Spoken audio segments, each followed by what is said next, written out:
दोस्तों प्रणाम। प्रणामी एग्रोवेट के YouTube चैनल पर आप सभी का स्वागत है। दोस्तों आज बहुत ही महत्वपूर्ण टॉपिक पर हम बात करने जा रहे हैं। आज हम बात करेंगे कि बैलेंस पशु आहार आखिर में होता क्या है और इसमें क्या क्या गुण होते हैं।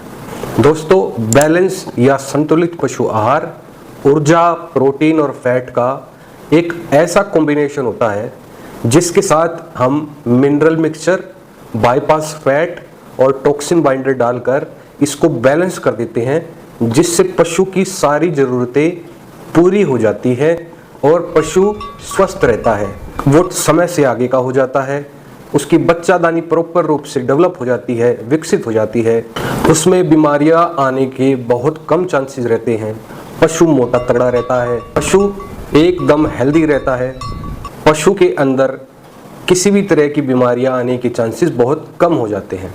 तो दोस्तों अब हम समझेंगे कि बैलेंस पशु आहार में किसका कितना % रेशियो होता है। दोस्तों ऊर्जा की भूमिका बैलेंस पशु आहार में बहुत अहम है। ऊर्जा का काम शरीर को चलाने का है। शरीर में जितनी भी एक्टिविटी पशु करता है, खाने को पचाने का काम, गोबर निकालने का काम, मूत्र निकालने का काम, गैसेस का काम, उठने बैठने का काम, वो सारा काम ऊर्जा से होता है। और ऊर्जा पाई जाती है अनाजों में। अनाज के अंदर सबसे ज़्यादा ऊर्जा पाई जाती है। चना हो गया, आपके घर का गेहूं हो गया, इन सब के अंदर ऊर्जा भरपूर मात्रा में पाई जाती है। आप चने का इस्तेमाल अपने पशु आहार में करें ताकि उसकी ऊर्जा बरकरार रहे। दूसरा है प्रोटीन। दोस्तों प्रोटीन का काम है शरीर में मसल्स को डेवलप करना और दूध के उत्पादन को बढ़ाना। दोस्तों प्रोटीन का बहुत अहम रोल है एक बैलेंस पशु आहार की डाइट में। इसके बाद दोस्तों हम आते हैं फैट पर। फैट का काम है दूध के अंदर फैट की % को बढ़ाना, पशु को मोटा ताज़ा रखना और ओवरऑल शरीर की चमक को बाकायदा मेंटेन करके रखना। ये काम फैट का होता है।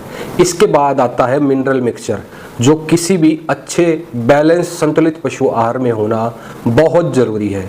दोस्तों मिनरल मिक्सचर में हम किसी भी संतुलित पशु आहार में vitamin A, vitamin D3, vitamin E, iron, calcium, copper, zinc, phosphorus, ये सब चीज़ें अगर किसी भी संतुलित पशु आहार के अंदर हैं तो आपका पशु आहार अच्छे तरीके से संतुलित है। इसके बाद बाईपास फैट का इस्तेमाल एक संतुलित पशु आहार में ज़रूर किया जाता है, जिसका काम है र्यूमन को बाईपास करके, उसके पेट को बाईपास करके सीधा आंतों तक एनर्जी को पहुंचाना, जिससे पशु की शक्ति और दूध देने की क्षमता दोनों बढ़ती है।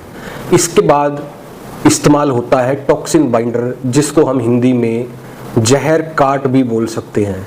जिस तरीके से स्टोरेज में रखने के बाद अनाजों में फंगी, कई तरह के बैक्टीरिया डेवलप हो जाते हैं, तो उस चीज़ का समाधान करने के लिए, उस चीज़ को रोकने के लिए टॉक्सिन बाइंडर का यूज़ किया जाता है, ताकि वो जो जहर है वो हमारे पशुओं के शरीर के अंदर जाकर नुकसान ना पहुंचाए।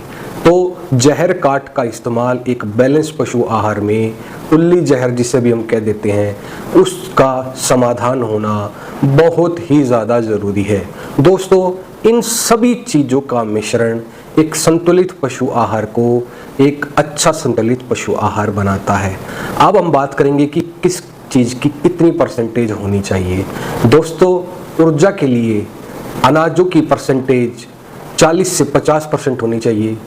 उसके बाद प्रोटीन की जो एक संतुलित पशु आहार में ज़रूरत होती है वो 25 से 30% होनी चाहिए। और बाकी बचे हुए 15% में फैट की चीज़ें होनी चाहिए। उसके बाद 1% हमें मिनरल मिक्सचर यूज़ करना है, 1% हमें नमक यूज़ करना है, ताकि उसका टेस्ट अच्छा बन जाए नमक डालने से और पशु आहार आपका बढ़िया से बढ़िया बने। दोस्तों इसी के साथ आज का वीडियो यही समाप्त करते हैं। अगले वीडियो में मैं आपको बताऊंगा कि घर पर बैठकर आप एक अच्छा संतुलित पशु आहार कैसे तैयार कर सकते हैं। तो दोस्तों प्रणाम। अगर आपको ये वीडियो अच्छा लगा हो तो इसे ज़रूर शेयर करिए।